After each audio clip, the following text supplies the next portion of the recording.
Good morning.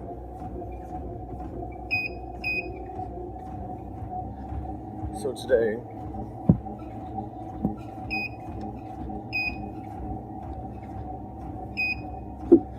trying to get the speed just right. So today, let's talk about vocabulary words. And perhaps more importantly, objectivity. Hope everyone's well. Yesterday's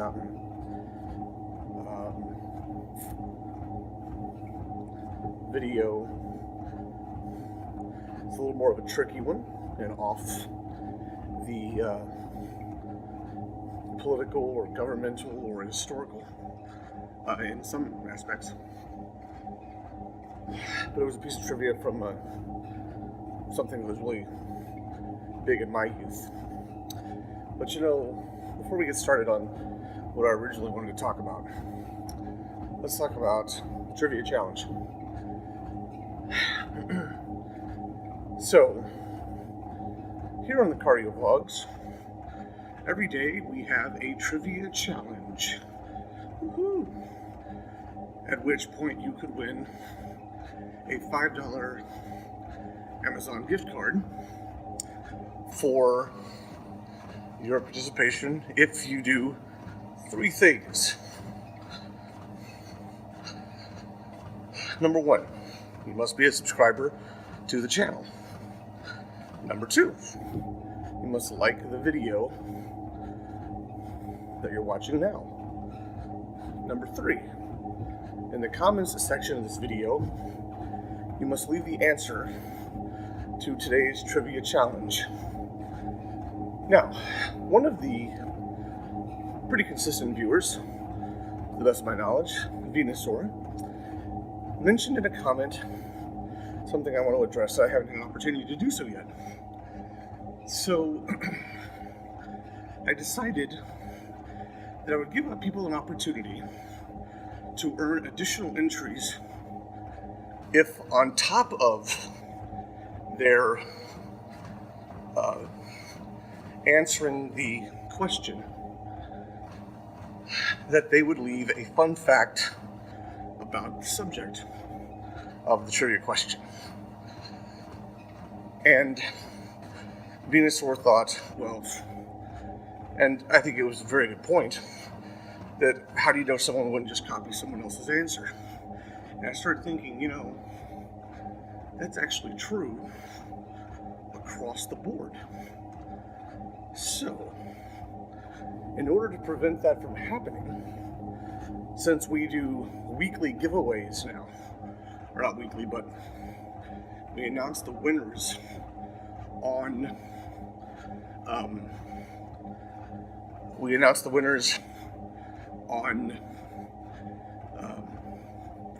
Sundays, I have decided to, for the foreseeable future, hold all comments for review and release them the morning that I announce the winners, or let's say the afternoon when I announce the winners, because I will have already recorded the winner selection video. So there will be no chance for people to cheat and take advantage of someone else's effort to actually watch the video. So, if you leave a comment with the answer to the trivia question, it will be held until Sunday on any video, especially the ones going forward though. Today, yesterday's was today, and tomorrow's video, conceivably. I should be making one tomorrow. They will all be held until Sunday. And then going forward, every video, the comments on them will be held until that next Sunday, and then they will be released for viewing. So it's not because I'm finding negativity in the comments, which I really have no problem with. Keep in mind, I'm a freedom of speech person, even if you disagree. But this way, there's no chance that someone can be doing a lot of work, someone can swoop in, see the comment where they give the answer to the trivia question, and then they just go, okay, there's the answer. But it still allows people to do, allows people to also leave fun facts for additional entries if they want to do that. The rule, though, is just leave it as, if you want to leave it with your answer, that's fine. But it does have to be a separate fact from the answer to the trivia question. But anyways, so I wanted to point that out. My goal is here for people to watch the video, observe the video, make decisions, put in the effort, and I want them to all earn it.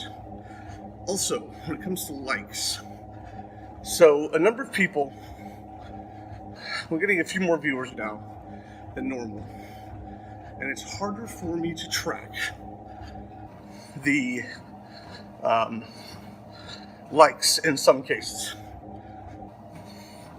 So remember that if you don't like it, and I don't see where you liked it, you're not included in the contest.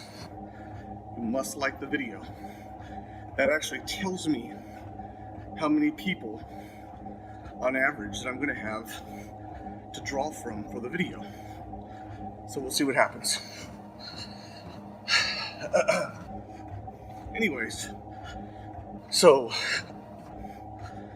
objectivity. One of the things that we face in any part of the world, but especially here in the United States, is the ability to look past the gaffes of our own, of the people who we favor versus the people who we don't, and objectively make opinions of them based on evidence and comparative to other individuals. Let me give you an example. And it's political, but it's recent and it's current, and you should be aware of it. So earlier this week, actually it happened last week, but it was discussed this week. Hillary Clinton did a speech in which she said that she put Donald Trump's voters into two baskets. One, people who are dissatisfied with the way things are right now, and another basket that she called the basket of deplorables. Racist, bigoted, xenophobic, homophobic. So later or earlier yesterday, the news came out that on Tuesday, Donald Trump was in Flint, Michigan. And while he was in Flint, Michigan, he was visiting if you don't know about Flint, Flint's had a major water problem recently, and corruption of their waters. And he went to the water treatment center, which has been shut down, and did a viewing, took a tour of it, and then went on to a church to do a speech. Well, apparently, the pastor of that church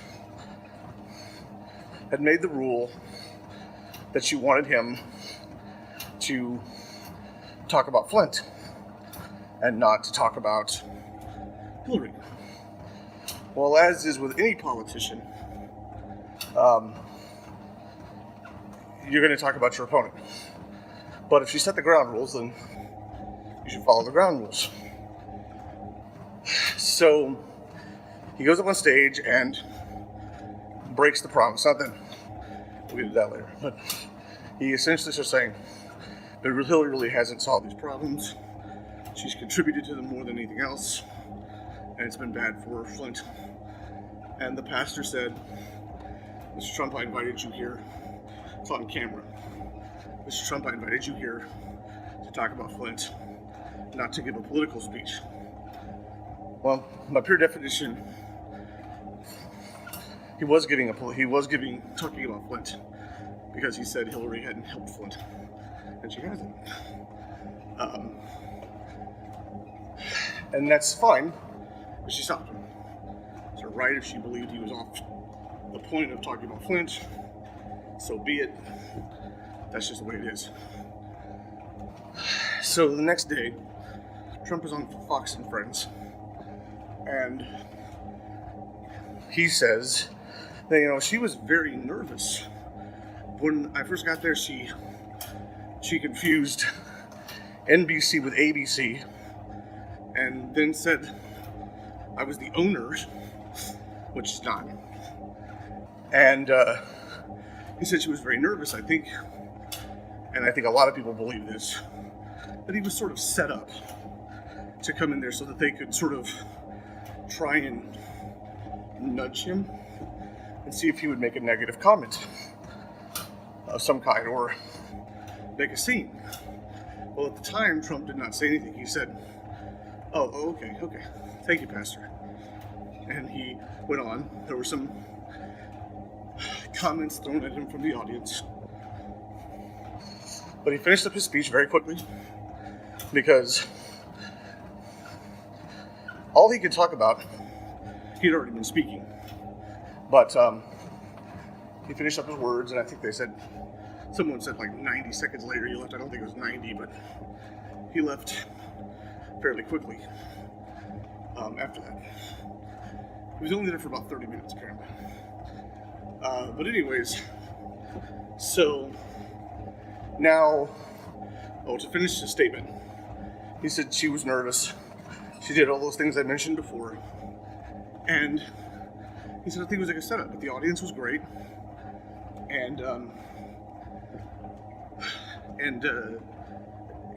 But she was very nervous. She was like a nervous mess. Well, nervous mess is not a very negative comment, but let's just say it's a horrible comment. Just so we can create, if we're trying to balance scales in some weird way, let's say it's a horrible comment.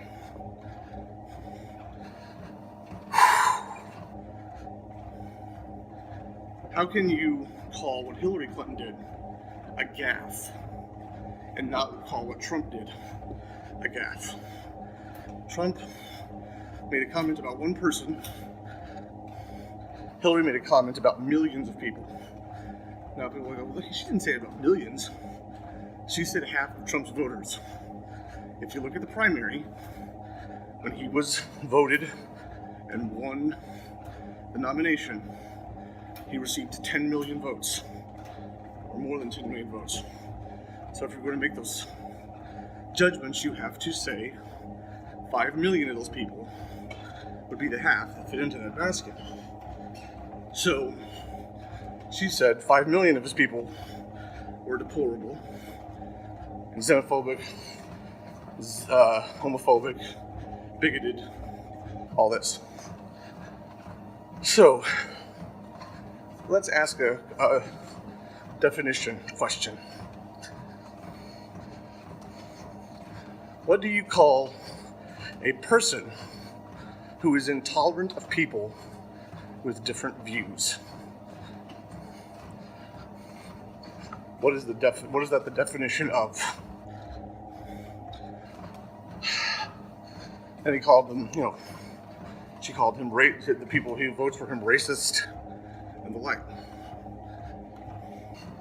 Well, if that's the case, then we should also hold President Obama responsible for his comments, where when at a press conference he said working people are getting behind Trump And he's like, is this really the person you want?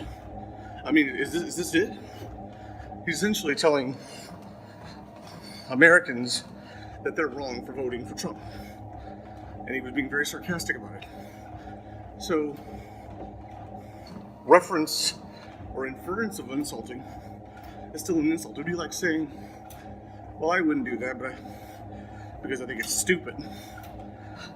You just called someone stupid by saying I wouldn't do it. It's inference. It's another vocabulary word to look at. So, I find difficulty with the double standard that goes on towards people because they disagree. If you say something negative about Trump, okay, well, she's just calling them out. If you say something about Hillary, you're being really rude, or you say something about anyone. He didn't call her a hot mess. You've heard the term hot mess before, right? It's a slang phrase. It means, it means really bad, basically. Let's put it that way. Really messed up. Really,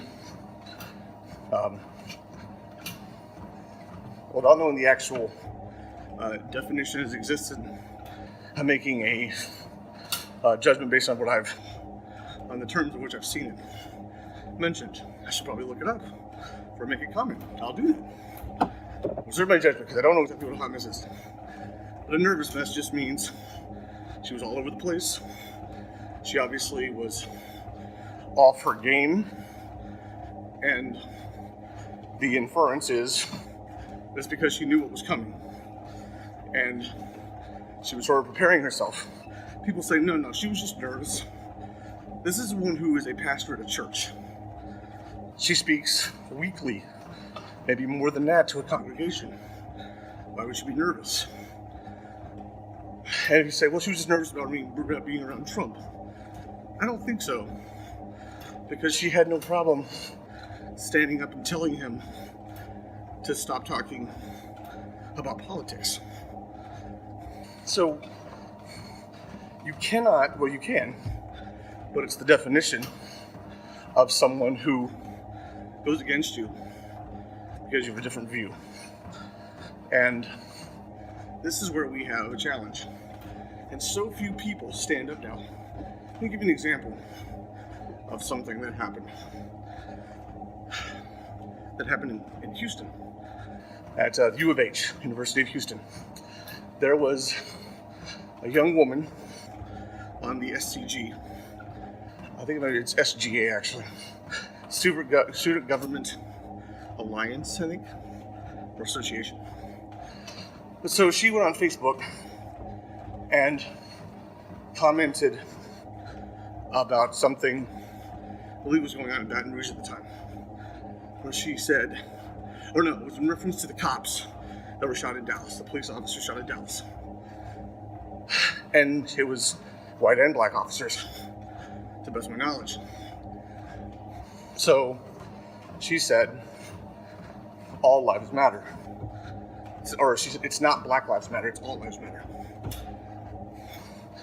Well, they told her that she had to make a public apology, write a public apology, and that she would be suspended for a certain period of time from the student council for making that reference. So what's occurring is limiting of freedom of speech, because she should have every right to say that, because all lives do matter. Anyone who tells you it's not a legitimate statement that you're saying, well, I'm pointing out that black people are the ones who are the most abused. Okay, it just isn't logical. There are numerous cases, and on video, of people being harassed by bad cops. That just happens. Is it good? Of course not. It's horrible, and there needs to be a better process for qualifying people who are police officers. But just talking trash about them instead of going off and participating and becoming one of them to try and help prevent this is nonsense. It comes from a place of do what I say, not what I do. So the answer is bigot. Now, I know many people associate bigot with racist, but that's not the case. That's about the first word is someone who's intolerant of people who have different views. Racist is someone who is intolerant of people of different ethnicities or believes that one race is better than the others. Like Hitler was a racist. He was a very weird racist because he liked people who were not anything like him at all. He was a very peculiar, but he had a god complex of some kind, believed he was the savior of the German people. So the point is that when you see someone negatively comment about someone else, let's just say you're in school and someone gets called a bully, and then everybody's like, oh, well, he's not a bully, he's not a bully or whatever else. And then someone later down the line calls someone else, one of your friends, a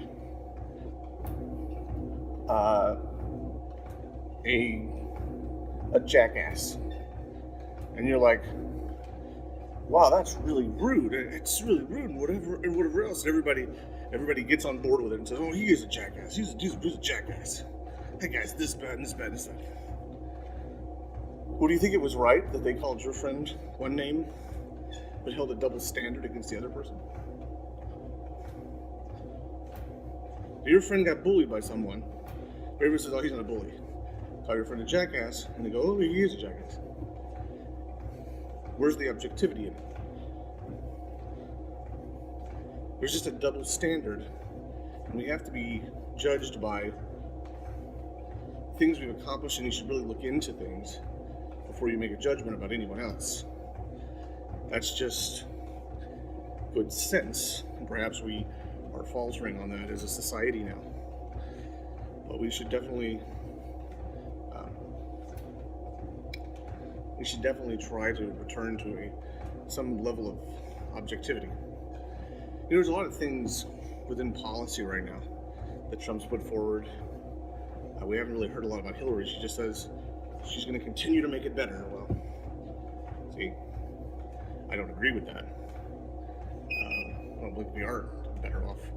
I see the numbers, know people who are suffering, people who are on Social Security, for example, older people that are friends of mine who haven't gotten a raise in 3 years because they're holding back inflation from hitting. This is what's happening with raising interest rates. You know how interest rates are low right now, in the two range, which is, it's unheard of. We have the lowest GDP growth in history of the United States right now. Normally, every president at least hits 3.0 GDP increase, and we're sitting at 1.5, and we never have gotten really beyond. I don't think we've ever gotten beyond 1.5 or maybe 2 during Obama's terms.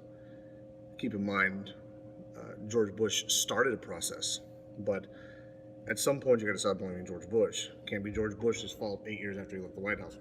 It would just be the same thing now, no matter who's in the White House next. You can't keep blaming Obama if 8 years later things are still sucky. If you're showing a growth, then you can give the credit to the person who is in the White House or who's leading the country, whatever party you want to call it is leading the country. But 8 years from now, if we have that, you can't blame Obama If the economy sucks, then it just is the person who's been running it for the past 8 years. The challenge is going to be is if one of these individuals gets in and they only serve one term because for whatever reason, then you kind of reset the system again. Because in 4 years, if someone else is brought in, you might have seen the beginning of a change, but only touched, because it takes a lot of years to implement policy. Even if you get it passed in the first year, and usually in the first year you're not implementing policy because you have to write bills, push them to Congress. If you're going to follow the normal routine, Obama has not done that. But if the next person decides to do that, which I doubt they will. Anyways, I'll get off that for now.